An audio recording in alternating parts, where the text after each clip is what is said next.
So my name's Kareem, and I get to talk about the brains. This is the really exciting part. This is where the full capability of Microsoft as a company all comes together.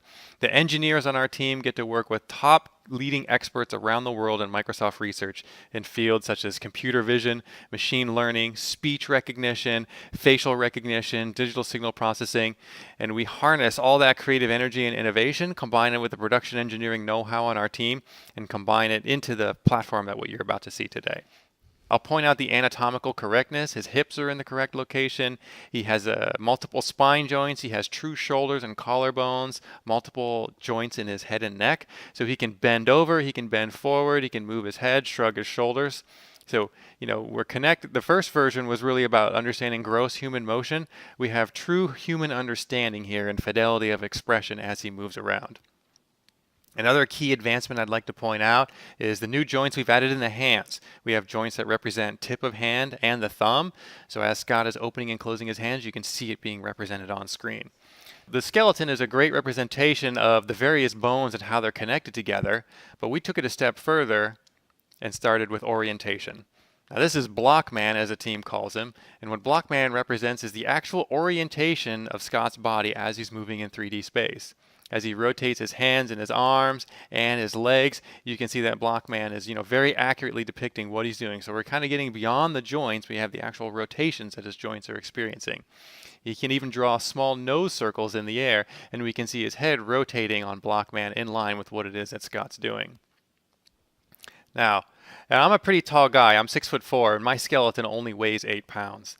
If you really want to understand what's going on with a human, you need to understand and describe what's going on with the muscles, the forces, the torques. So that's our intro into Muscle Man.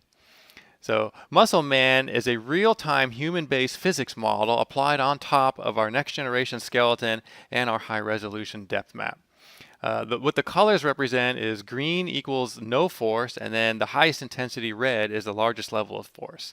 So as you see, as Scott kind of shifts his weight between one leg and the next, as he lifts a foot, you can see the red disc representing the greater force, on the floor being exerted. You can see changes in his core and in his legs. If I can get Scott to do a little bit of a squat for me. All right, go ahead and hold it. Like he's feeling it in his legs, and you can see it on the screen. Normally I make him do that for a long time, but I'll go easy on him today.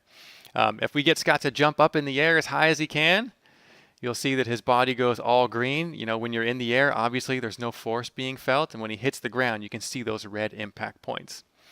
Beyond just understanding the forces in his muscles, we're able to estimate, mass and velocity in the force of something like a punch. Give me a little jab. As you can see, the nice little white circles that represent how much he's exerting. Now really put your back into it and shift your weight. So look at the size of that circle. So we're accurately calculating how much force he's exerting. You can see the weight shifting from his bat leg to his front. You can see his core tightening up, and you can see the representation on screen. So, with these three things combined, you have a fantastic understanding of what's happening with the human body.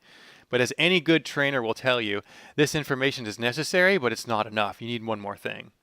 You need heart rate. So what we have here is a real-time technology that is actually detecting the pulse in Scott's face. We're using our high-definition color feed and our active IR feed to look for subtle variations in both color and intensity in the skin of his face.